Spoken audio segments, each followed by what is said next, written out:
আসসালামু আলাইকুম সুপ্রিয় শিক্ষার্থীরা, আশা করি তোমরা সবাই ভালো আছো। আমি শান্তনু হাসান, প্রভাষক ব্যবস্থাপনা বিভাগ, ঢাকা কলেজ, ঢাকা। তোমাদেরকে অনলাইন ক্লাসে স্বাগত জানাচ্ছি। আজকে আমি অনার্স দ্বিতীয় বর্ষের কম্পিউটার ও তথ্য প্রযুক্তির বিষয়ের তৃতীয় অধ্যায় সিস্টেম সফটওয়্যার ও অ্যাপ্লিকেশন সফটওয়্যারের অন্তর্ভুক্ত টপিকগুলো আলোচনা করব।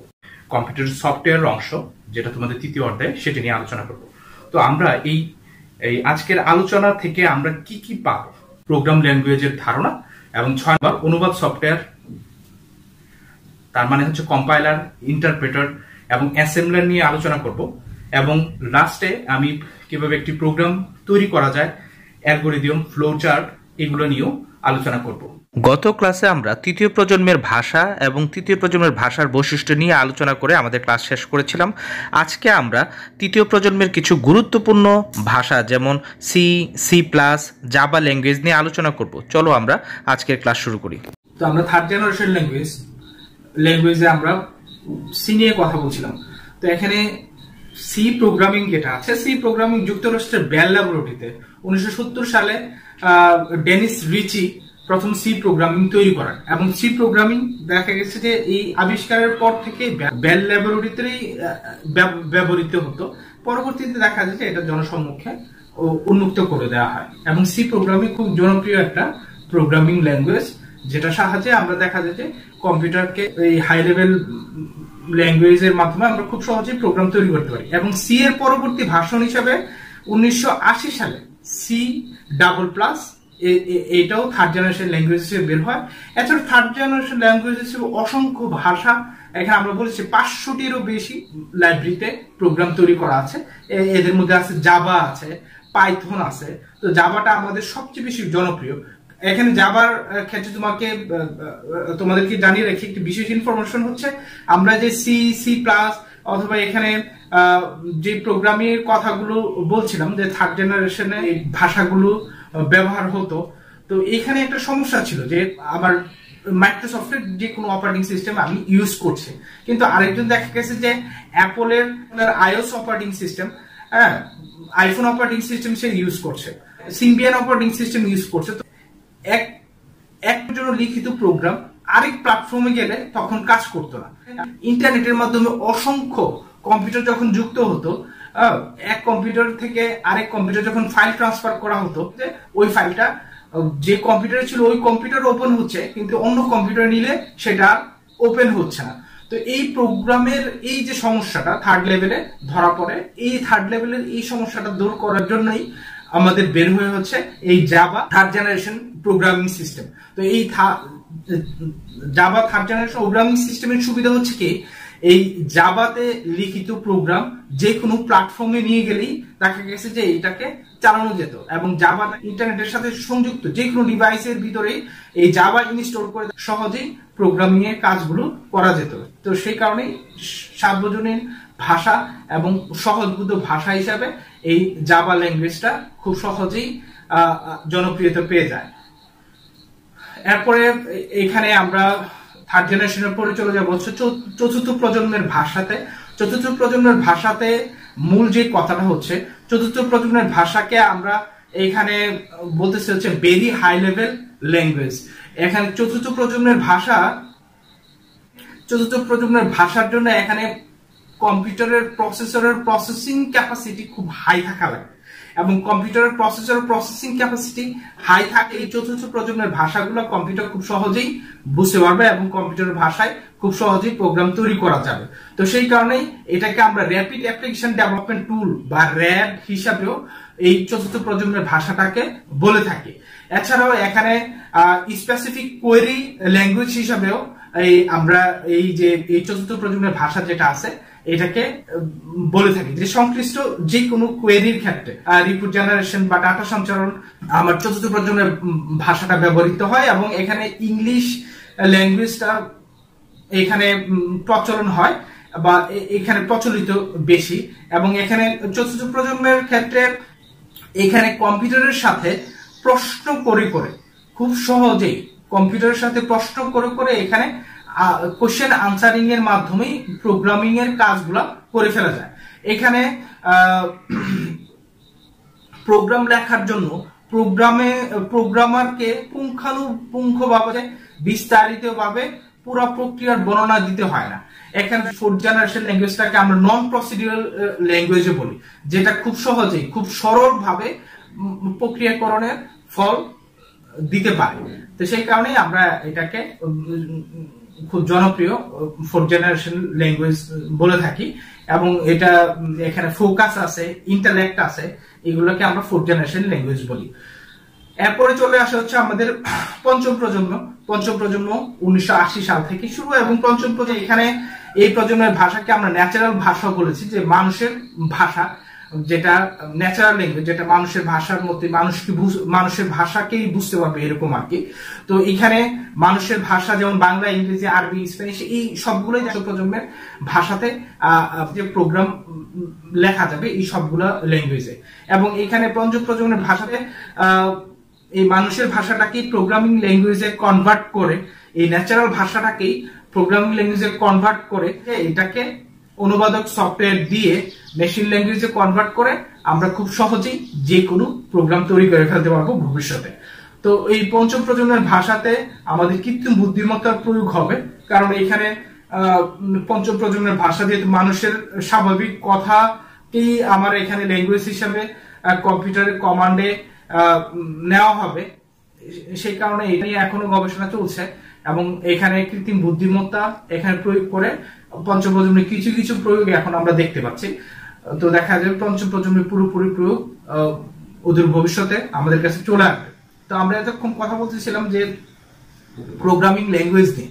তো এই প্রোগ্রামিং ল্যাঙ্গুয়েজ আমরা যেই ভাষাই আমরা প্রোগ্রামিং ল্যাঙ্গুয়েজ প্রোগ্রাম বানাই না কেন, প্রথম, দ্বিতীয়, তৃতীয়, চতুর্থ, পঞ্চম যেই ভাষাতেই আমরা প্রোগ্রাম তৈরি করি না কেন, এই প্রত্যেকটা ভাষাই আমার মেশিনের ভাষা বা কম্পিউটারের ভাষায় এটাকে অনুবাদ করে দিতে হয়। দ্যাট মিনস আমি যে ভাষাতেই প্রোগ্রাম বানাই না কেন, আমার কম্পিউটার সেটা বুঝে না। কম্পিউটারকে সেটাকে বুঝাইতে হইলে যে এই ভাষাটাকে আমার অনুবাদ বা ট্রান্সলেট করে দিতে হয়। তো এই কারণেই আমার এখানে অনুবাদক সফটওয়্যার গুলার কথা চলে আসে, যেটা তোমাদের সিলেবাসের ভিতরেও দেওয়া আছে। যেমন এখানে কম্পাইলার, অ্যাসেম্বলার অথবা ট্রান্সলেটর, এই অনুবাদক সফটওয়্যার গুলা তোমরা সিলেবাসে দেখবে, তোমাদের এখানে আছে। তো আমরা এই তিনটা অনুবাদক সফটওয়্যার নিয়ে এখন কথা বলবো। প্রথম যেটা আছে ট্রান্সলেটর। তো আমরা এখানে ট্রান্সলেটর দেখে কি করে, এটা ট্রান্সলেটর সোর্স বা উৎস প্রোগ্রাম, মানে যেই ল্যাঙ্গুয়েজের প্রোগ্রামটাকে লেখা হয়েছে, ধরো যে ফোর্থ জেনারেশন ল্যাঙ্গুয়েজে এই প্রোগ্রামটাকে আমি কোডিং করছি বা এখানে প্রোগ্রামটাকে লিখছি।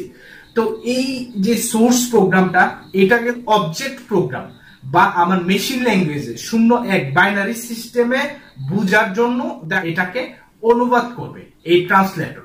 তো এই ট্রান্সলেটর সফটওয়্যারটা আমার এই সোর্স প্রোগ্রামটাকে অবজেক্ট প্রোগ্রামে পরিণত করে, এবং এইখানে ট্রান্সলেটর ছাড়া আমি কখনোই কম্পিউটারকে আমার কোনো প্রোগ্রামের বা কোনো সমস্যার সমাধানের জন্য আমি কমান্ড দিতে পারবো না। তো সেই কারণেই আমরা এই ট্রান্সলেটর সফটওয়্যার গুলো ইউজ করি। তো আসো আমরা ট্রান্সলেটর সফটওয়্যার, প্রথম যে ট্রান্সলেটর সফটওয়্যারটা আছে সেটা নিয়ে আলোচনা করি, সেটা হচ্ছে কম্পাইলার। তো কম্পাইলার, এই ট্রান্সলেটর সফটওয়্যারটা একটা পুরো প্রোগ্রাম বা সোর্স প্রোগ্রাম, যে ভাষায় লেখা হোক না কেন, এই পুরো প্রোগ্রামটাকে সে বস্তু প্রোগ্রামে, এটাকে অবজেক্ট প্রোগ্রামে অনুবাদ করে। দ্যাট মিনস এটা কম্পিউটারের ভাষায় বা 0 এবং 1-এ সেটাকে বাইনারি সিস্টেমে এটাকে অনুবাদ করে, পুরো প্রোগ্রামটাকে কিন্তু সে অনুবাদ করে ফেলে। এবং প্রোগ্রামের কোনো ভুল থাকলে জানা যায় না, এবং প্রোগ্রামের একদম অনুবাদ করার পরে ভুলটা সে জানায় যে প্রোগ্রামে কোনো ভুল আছে কিনা। এবং এখানে কম্পাইলারের আরেকটা কাজ হচ্ছে, এটা প্রধান মেমোরিতে যে প্রয়োজনীয় স্মৃতির মানে জন্য যে জায়গাটুকু দরকার, এই প্রধান মেমোরিতে সেকেন্ডারি মেমোরি থেকে নিয়ে আসে, এই জায়গার ব্যবস্থাটা এই কম্পাইলার সাধারণত করে থাকে ল্যাঙ্গুয়েজের ক্ষেত্রে। এবং এখানে এই কম্পাইলার এই কাজগুলো সাধারণত করে থাকে। এই কম্পাইলারের অনুবাদক সফটওয়্যারের একটা অসুবিধা হচ্ছে কি, এটা একবারে পুরো প্রোগ্রামটাকে অনুবাদ করে, এই কারণে ধাপে ধাপে ভুল শনাক্ত করা যায় না এবং সংশোধনও করা যায় না। তো সেই কারণে প্রোগ্রামটা আমার এখানে অনুবাদ হয়ে যাওয়ার পরে প্রোগ্রামে কোনো ভুল থাকলে এটা ধরা পড়ে, সেই কারণে এটা অনেক সময় সাপেক্ষ এবং কষ্টসাধ্য। এরপরে হচ্ছে তোমার এখানে আরেকটা অনুবাদক সফটওয়্যার আছে, সেটা হচ্ছে ইন্টারপ্রেটার। তো কম্পাইলারের সাথে ইন্টারপ্রেটারের পার্থক্য হচ্ছে কম্পাইলার পুরো প্রোগ্রামটাকে একসাথে অনুবাদ করে, কিন্তু ইন্টারপ্রেটার এইখানে এটা লাইন বাই লাইন বা সেন্টেন্স ওয়াইজ বা নির্দেশনা অনুযায়ী যতটুকু আমার অনুবাদ করতে বলা হচ্ছে ততটুকু সে অনুবাদ করবে। অনুবাদ করার পর যদি কোনো ভুল থাকে সেই প্রোগ্রামে সে জানাবে, না হলে পরবর্তী কমান্ড অনুযায়ী পরের অংশটাকে সে অনুবাদ করবে। এইভাবে দেখা গেছে সে ধাপে ধাপে পর্যায়ক্রমে প্রত্যেকটা প্রোগ্রামের অংশকে সে অনুবাদ করে এবং সম্পূর্ণ প্রোগ্রামটাকে সে অনুবাদ করে কম্পিউটারের অবজেক্ট বা কম্পিউটার বুঝতে পারে এরকম ল্যাঙ্গুয়েজে সে নিয়ে যায়। তো এই কারণে আমরা ইন্টারপ্রিটারকে অনেক ইউজার ফ্রেন্ডলি বলে থাকি, এবং এটা কাজ করার সাথে সাথে আমি ভুলটাকে সংশোধন করে ফেলার সুযোগ থাকে, যেটা কম্পাইলারের সাধারণত থাকে না। তো সেই কারণে এখানে আর এটা যেহেতু সেন্টেন্স বাই সেন্টেন্স অনুবাদ করে বা লাইন বাই লাইন অনুবাদ করে, সেই কারণে এটার জন্য মেমোরিও বেশি দরকার পড়ে না। যেখানে কম্পাইলার পুরো ফাইলটাকে নিয়ে এসে সে অনুবাদ করে, এই জন্য প্রধান মেমোরিতে তার প্রচুর তথ্যের দরকার পড়ে, কিন্তু এখানে ইন্টারপ্রেটারের জন্য সেই জায়গার দরকার পড়ে না। তো এইভাবে ইন্টারপ্রেটার কাজ করে। এরপরে হচ্ছে থার্ড যেটা আছে সেটা হচ্ছে অ্যাসেম্বলার। অনুবাদক সফটওয়্যার হিসেবে অ্যাসেম্বলার আছে। অ্যাসেম্বলারের কাজ হচ্ছে অ্যাসেম্বলির ভাষায় লিখিত প্রোগ্রামকে সে মেশিনের ভাষায় অনুবাদ করে। অ্যাসেম্বলি ভাষায় লিখিত প্রোগ্রাম একটু রিকল করে আমরা বলেছি, অ্যাসেম্বলি ভাষায় লিখিত প্রোগ্রাম হচ্ছে নিউমিক বা সিম্বলিক, যেটাকে নিউমিক কোডের মাধ্যমে লেখা হইতে এটাকে দেখা গেছে যে অ্যাসেম্বলার অনুবাদ করে মেশিনের ভাষায়। প্রত্যেকটি নির্দেশ ঠিক আছে কিনা সেটাও অ্যাসেম্বলার পরীক্ষা করে, এবং সব নির্দেশ এবং ডাটা প্রধান মেমোরিতে নিয়ে এসে মেমোরিতে অবস্থান করতে অ্যাসেম্বলার সাহায্য করে। তো এইভাবে আমরা সফটওয়্যারের আমরা যেই আলোচনা অনুবাদক সফটওয়্যার যে আলোচনা এটা এখানে শেষ করছি। তো আমরা সেকেন্ড লাস্ট টপিকে চলে এসেছি। তো সেটা হচ্ছে আমরা কিভাবে একটি প্রোগ্রামকে ডিজাইন করব। তো আমরা এতক্ষণ অনেক কিছু আলোচনা করেছি প্রোগ্রাম নিয়ে। তো এই প্রোগ্রামটা আসলে কিভাবে ডিজাইন করতে হয় সেটাও জানা দরকার। তো প্রোগ্রামটা ডিজাইন করতে হলে আমাদেরকে 5টি ধাপে এই কাজটা করতে হবে। প্রথম হচ্ছে আমাদেরকে আমি কেন প্রোগ্রামটা ডিজাইন করব, মানে কোন সমস্যাটা সমাধান করার জন্য প্রোগ্রামটা ডিজাইন করব সেই সমস্যাটার বিশ্লেষণ করতে হবে। দ্বিতীয় হচ্ছে আমার প্রোগ্রামটা ডিজাইন করতে হবে। তৃতীয় হচ্ছে আমার প্রোগ্রামটা কোডিং করতে হবে বা প্রোগ্রামটা ডেভেলপমেন্ট করতে হবে, লিখতে হবে। চতুর্থ হচ্ছে প্রোগ্রামটা আমাকে টেস্টিং করতে হবে বা ডিবাগিং করতে হবে, যেটাকে আমরা বলেছি প্রোগ্রামের বাস্তবায়ন। এবং লাস্ট যেটা হচ্ছে আমাকে প্রোগ্রামটা ভবিষ্যতের জন্য এটাকে রক্ষণাবেক্ষণ করতে হবে। তো এই হচ্ছে 5টি স্টেজ, যেই 5টা স্টেজ ফলো করে সাধারণত আমি একটা প্রোগ্রাম ডিজাইন করতে পারি। তো আসো আমরা প্রথম থেকেই একটু বিস্তারিত আলোচনা করি যে প্রোগ্রাম কিভাবে ডিজাইন করতে হয় বা এই প্রোগ্রাম তৈরির 5টি ধাপ। তো প্রথমে হচ্ছে আমরা সমস্যা বিশ্লেষণ করা।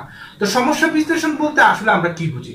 সমস্যা বিশ্লেষণ বলতে আসলে আমরা সমস্যাটাকে নির্দিষ্ট করার পর সমস্যা সম্বন্ধে বিভিন্ন ডেটা সংগ্রহ করা, তা বিশ্লেষণ করা, এবং এই সমস্যাটাকে ছোট ছোট অংশে ভাগ করা।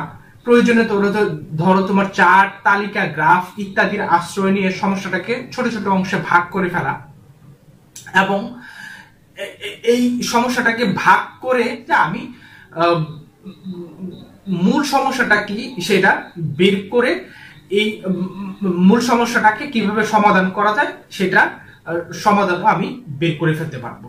তারপর সমস্যাটা যখন আমার বিশ্লেষণ হয়ে যাবে তখন আমার দ্বিতীয় কাজটা হচ্ছে আমার প্রোগ্রামটা ডিজাইন করা। প্রোগ্রাম ডিজাইন বলতে বোঝায় হচ্ছে সমস্যা সমাধান করার জন্য বর্তমান সিস্টেমের প্রয়োজনীয় সংশোধন করে নতুন সিস্টেমের মূল রূপরেখা তৈরি করা। তো আমার দেখা যাচ্ছে অধিকাংশ ক্ষেত্রে কোনো জটিল সমস্যাকে সঠিকভাবে যদি আমি বিশ্লেষণ করতে পারি তাহলে দেখা যায় যে সহজেই সমস্যাটা সমাধান হয়ে যায় এবং প্রোগ্রাম ডিজাইনটা ইজি হয়ে যায়। তো এই ক্ষেত্রে দেখা যায় যে আমরা সমস্যাটাকে বিভিন্ন অংশে ভাগ করে প্রত্যেক অংশ সম্বন্ধে পৃথকভাবে এবং সবগুলো অংশ সম্বন্ধে সামগ্রিকভাবে চিন্তা করে দেখা যায় যে পরস্পরের সাথে পরস্পরের কি সম্পর্ক, হ্যাঁ, সেটা আমরা এই প্রোগ্রাম ডিজাইনে বের করি এবং প্রোগ্রাম ডিজাইনে ইনপুট ডিজাইন করি, আউটপুট ডিজাইন করি, ইনপুট আউটপুটের যে রিলেশন সেটাও আমরা এখানে প্রোগ্রাম ডিজাইনে করে থাকি। প্রোগ্রাম ডিজাইন হয়ে গেলে 3 নাম্বার যে স্টেজটা আছে সেটা হচ্ছে প্রোগ্রাম কোডিং করা। তো প্রোগ্রাম কোডিং মানে হচ্ছে সবচেয়ে সহজ কাজ প্রোগ্রামটাকে লিখে ফেলা। যে প্রোগ্রামটা আমি ডিজাইন করেছি সেই প্রোগ্রামটাকে প্রোগ্রামিং ল্যাঙ্গুয়েজে সেটাকে লিখে ফেলা, সেটাই হচ্ছে প্রোগ্রাম কোডিং। এবং প্রোগ্রামটা কোডিং হয়ে গেলে এটা প্রোগ্রামার করে প্রোগ্রামটাকে কোডিং করে সমস্যার সমাধান করার জন্য। কোডিংটা হয়ে গেলে আমার পরের কাজ চতুর্থ স্টেজটা হচ্ছে প্রোগ্রামটা বাস্তবায়ন করা। তো এই প্রোগ্রামটা বাস্তবায়ন করতে গেলে এই পর্যায়ে প্রথমে প্রোগ্রামটাকে আমার টেস্ট করতে হয় অথবা টেস্টিং করতে হয়। তো এখানে আমরা প্রথম প্রোগ্রামটাকে যখন টেস্ট করি, টেস্ট করলে এখান থেকে দেখা যাবে যে প্রোগ্রামটা আসলে ঠিক আছে কিনা, নাকি এখানে ভুল আছে। যদি ভুল থাকে সেটাকে সংশোধন করব কিভাবে, বা সংশোধন করে সেটাকে পুনরায় টেস্টিং করতে হয়। তো সেই কারণেই প্রোগ্রাম বাস্তবায়ন স্টেজে আমাকে প্রথমে টেস্টিং করতে হয়। তো প্রোগ্রাম টেস্টিং করা হয় কিভাবে, আমরা এই জিনিসটা অনেকেই জানি না হয়তো বা। তো প্রোগ্রাম টেস্টিং করতে হলে অনেক সময় দেখা যায় যে আমরা যেই প্রোগ্রামটা কোডিং করেছি বা ডিজাইন করেছি এর কিছু অংশ নিউমেরিক্যাল ডাটা পুট করে কিছু অংশ কম্পিউটার সাহায্য ছাড়াই গণনা করে বের করি যে এটা দিয়ে সমাধান আসতেছে কিনা।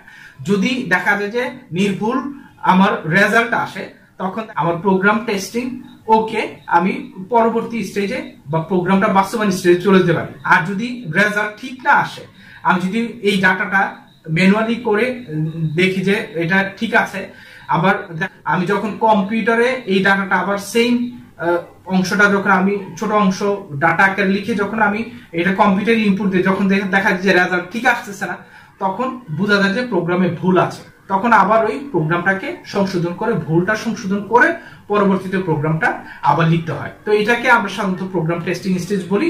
তো এই প্রোগ্রাম টেস্টিং হয়ে গেলে আমরা পরবর্তীতে এই প্রোগ্রামের ভুলগুলা সংশোধন করে আমরা পরবর্তীতে প্রোগ্রামের যে ভুল সেটা আমরা প্রিভিয়াস বলেছিলাম, প্রোগ্রামের ভুলটাকে আমরা বলেছি বাগ, এবং সেই ভুলটাকে সংশোধন করাকে আমরা বলেছি ডিবাগিং। তো এই প্রোগ্রামের ভুল আমাদের 3 ধরনের হয়ে থাকে। যেমন সিনট্যাক্স, যে বাক্য গঠনে বা প্রোগ্রামটা লেখার ক্ষেত্রে ভুল হইতে পারে, লজিকে ভুল হইতে পারে, 2 + 2 = 4। তো এখানে এই লজিকে আমরা ভুল করে রেখেছি, সেরকম ভুল হইতে পারে, অথবা এক্সিকিউশন বা রান টাইমে ভুল হইতে পারে। তো এই ভুলগুলো আমাদের সাধারণত রেকটিফাই করে নিতে হয় প্রোগ্রাম আমার চালানোর আগে। এরপরে লাস্টে হচ্ছে আমার প্রোগ্রামটাকে সংরক্ষণ করতে হয়। তো প্রোগ্রাম সংরক্ষণ বলতে আমার অনেক সময় দেখা যায় যে আমার পারিপার্শ্বিক অবস্থার পরিবর্তনের কারণে অথবা খুব দ্রুতই টেকনোলজির পরিবর্তনের কারণে দেখা যাচ্ছে আমার প্রোগ্রামের কিছু ছোটখাটো পরিবর্তনের প্রয়োজন হয়ে পড়ে। তো এই ছোটখাটো পরিবর্তন গুলাকে আমরা সাধারণত প্রোগ্রাম মেইনটেনেন্স বলে থাকি। সাধারণত একদম যে আমি যে প্রোগ্রামটা চালাচ্ছি নতুন প্রোগ্রাম চলে আসে, দেখা যায় এই পুরাতন প্রোগ্রামটাকে মেনটেন করা বা রান করাটাই অনেক ব্যয়বহুল হয়ে পড়ে। তো নতুন অনেক পুরাতন প্রোগ্রামকে বাদ দিয়ে অনেকে পুরাতন প্রোগ্রামটাকে মেনটেন না করে নতুন প্রোগ্রাম ইনস্টল করে ফেলে। তো যতদিন পারা যায় ততদিন দেখা যায় যে আমরা এই নতুনটাকেই পুরাতন প্রোগ্রামটাকে রক্ষণাবেক্ষণ করেই এটাকে চালানোর উপযোগী রাখি। তো এটাকে আসলে সাধারণত রক্ষণাবেক্ষণ বলে। এই হচ্ছে তোমার প্রোগ্রাম তৈরির 5টি স্টেজ, যেভাবে আমরা একটা প্রোগ্রাম তৈরি করতে পারি। তারপরে হচ্ছে আমরা এখানে লাস্ট যে টপিকটা সেটা নিয়ে আলোচনা করব, সেটা হচ্ছে আমি একটা প্রোগ্রাম কিভাবে লিখতে পারি, সেটা হচ্ছে অ্যালগরিদম এবং ফ্লো চার্ট। ঠিক আছে, তো আমরা প্রথমে যেটা আছে অ্যালগরিদম কি সেটা একটু জানি। যে অ্যালগরিদম শব্দটি আসলে মুসলিম গণিতবিদ আল খারিজমির নাম থেকে উৎপত্তি, এবং অ্যালগরিদম অর্থ হচ্ছে ধাপে ধাপে সমস্যার সমাধান। একটি সমস্যাকে কয়েকটি ধাপে ভাগ করে ভেঙে প্রত্যেকটি ধাপ পরপর সমাধান করে সমগ্র সমস্যাটাকে সমাধান করাটাকেই আমরা বলি হচ্ছে অ্যালগরিদম। তো এই অ্যালগরিদম এটা খুব সহজেই বোঝা যায়, ধাপে ধাপে আমার সমস্যাগুলোকে ভেঙে এটা বিশ্লেষণ করে, এবং এটা খুব সহজেই প্রোগ্রাম তৈরি করার ক্ষেত্রে খুব সহজেই আমার কি করণীয় সেটাকে আমাকে সহজেই বুঝিয়ে দেয়। তো এই অ্যালগোরিদমের পরে আমার কাজ করতে হয় এই অ্যালগোরিদমের যে সমস্যাটা আমি ভেঙে ভেঙে আমি বিশ্লেষণ করে দেখলাম যে এইভাবে সমস্যাটা সমাধান হয়। এই অ্যালগোরিদমটাকে আমি যখন আমি ছকে বা ফ্লো চার্টে বা একটা কোনটার পরে কোনটা সমাধান আসবে এটা যখন সাজাই লিখি তখন এটাকে আমরা বলেছি ফ্লো চার্ট। লাস্ট টপিক যেটা হচ্ছে ফ্লো চার্ট। তো ফ্লো চার্ট বলতে আমরা প্রোগ্রাম কিভাবে কাজ করবে তার ছবি এঁকে ফ্লো চার্টের মাধ্যমে আমরা দেখাই। ফ্লো চার্ট হচ্ছে এমন কতগুলো ছবি যা থেকে বোঝা যায় যে সমস্যা সমাধান করতে হলে পরপর কোন কাজগুলো করতে হবে। তো এটাকে ফ্লো চার্ট বলার মূল কাজ হচ্ছে কারণ এখানে এটাকে প্রোগ্রামের প্রবাহটা এখান থেকে জানা যায় সহজে, যে প্রোগ্রাম আসলে কোনটার পরে কোনটা আসবে অথবা কোনটার পরে কোনটা এখানে ক্রম ধারাবাহিকভাবে প্রোগ্রামে লিখতে হবে। তো এভাবে আমরা এখানে যে কোনো প্রোগ্রামের ক্ষেত্রে ফ্লোচার্ট তৈরি করে ফেলতে পারি। তো এখানে ফ্লোচার্ট তৈরি করলে যে সুবিধাটা পাওয়া যায় সেটা হচ্ছে সহজে প্রোগ্রামের উদ্দেশ্যটা বোঝা যায়, প্রোগ্রামের পরিবর্তন এবং যে কোনো ধরনের সংশোধনে এটা ফ্লোচার্টটা সহায়তা করে, প্রোগ্রাম পুরোপুরি রচনা করতে এটা সাহায্য করে, সহজ এবং সংক্ষেপে জটিল প্রোগ্রামকে লেখা যায় এই ফ্লোচার্টের মাধ্যমে। তো এই ফ্লোচার্টের এই সুবিধাগুলো থাকার কারণে আমরা সাধারণত এই ফ্লোচার্টগুলো আমরা প্রোগ্রাম তৈরির আগে অ্যালগরিদম এবং ফ্লোচার্টগুলো আমরা ব্যবহার করে থাকি। তো ফ্লোচার্ট আসলে কতগুলো জ্যামিতিক ছবি বা চিহ্ন দিয়ে সাধারণত ফ্লোচার্টটা আমরা তৈরি করে থাকি। তো আমরা সাধারণত মনে রাখতে হবে যে 6টা বিশেষত্ব বা প্রধানত 6টা ফ্লোচার্টের জন্য আমরা 6টা জ্যামিতিক চিহ্ন আমরা ব্যবহার করি। প্রথম হচ্ছে শুরুর জন্য দেখা যায় যে আমরা একটা চিহ্ন ব্যবহার করি যেটা আমি ছবিতে দিয়ে দিচ্ছি। এরপর হচ্ছে আমরা ইনপুটের জন্য আমরা কোনো ডাটা ইনপুট হবে, মানে এই স্টেজে কোনো ডাটা স্টার্টের পরে এই স্টেজে একটা ডাটা ইনপুট হবে। তো ইনপুটের জন্য আমরা দেখা যাচ্ছে সামান্তরিক যে জ্যামিতিক চিহ্ন আছে সেটা ইউজ করি। তো আমি ডাটা ইনপুট হয়ে গেলে এরপর হচ্ছে প্রক্রিয়াকরণ, ডাটাটা ইনপুট হয়ে গেলে প্রক্রিয়াকরণের কাজ হবে। তো সেই ক্ষেত্রে দেখা যায় যে আমার এখানে রেক্ট্যাঙ্গুলার বা আয়তাকার শেপের আমার এখানে বক্স ইউজ করতে হবে বা জ্যামিতিক চিহ্ন ইউজ করতে হবে। এরপরে হচ্ছে তোমার এখানে প্রক্রিয়াকরণ হয়ে গেলে আমার সিদ্ধান্ত নিতে হয়। অনেক সময় সিদ্ধান্তর ক্ষেত্রে এখানে রম্বস আকারের সাইন এখানে ইউজ করতে হয়। তারপর দেখা যায় যে অনেক সময় আমার অনেক সিদ্ধান্ত পিছনে বা সামনে যে কানেক্ট করতে হয়, তো কানেক্টর হিসেবে আমার সার্কেল ইউজ করা হয়। এবং আউটপুটের জন্য দেখা যায় যে ইনপুট আউটপুট একই, আমরা সামান্তরিক সাইন ইউজ করে থাকি এবং শুরু এবং একই চিহ্নই আমরা ব্যবহার করে থাকি। এইভাবে আমরা 6টা চিহ্ন দিয়ে সাধারণত আমরা যে কোনো ফ্লোচার্ট তৈরি করে ফেলতে পারি।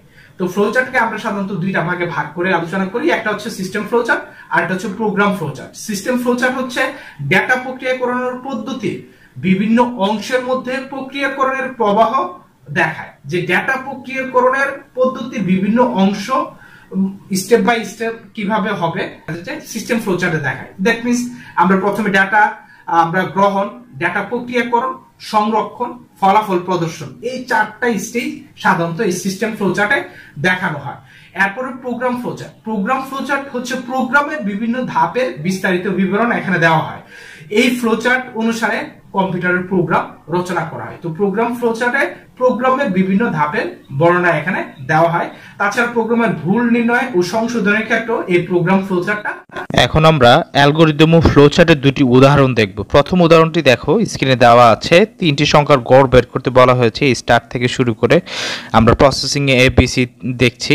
তারপর হচ্ছে এখানে রেজাল্ট এভারেজ হিসেবে 3 দিয়ে ভাগ করা রেজাল্ট তোমার আয়তক্ষেত্র হিসেবে দেওয়া আছে।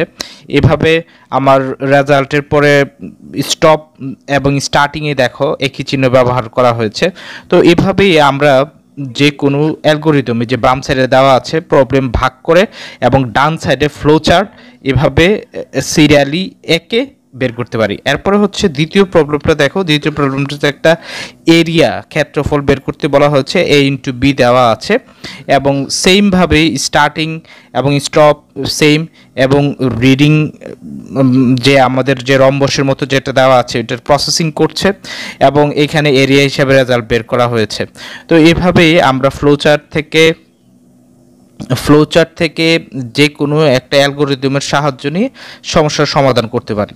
আজকের কম্পিউটারের তৃতীয় অধ্যায়ের তোমার অ্যাপ্লিকেশন এবং সিস্টেম সফটওয়্যারের আলোচনা, যা আমরা এতক্ষণ তোমাদের সিলেবাস অনুযায়ী লাস্ট পর্যন্ত টেনে নিয়ে আসলাম।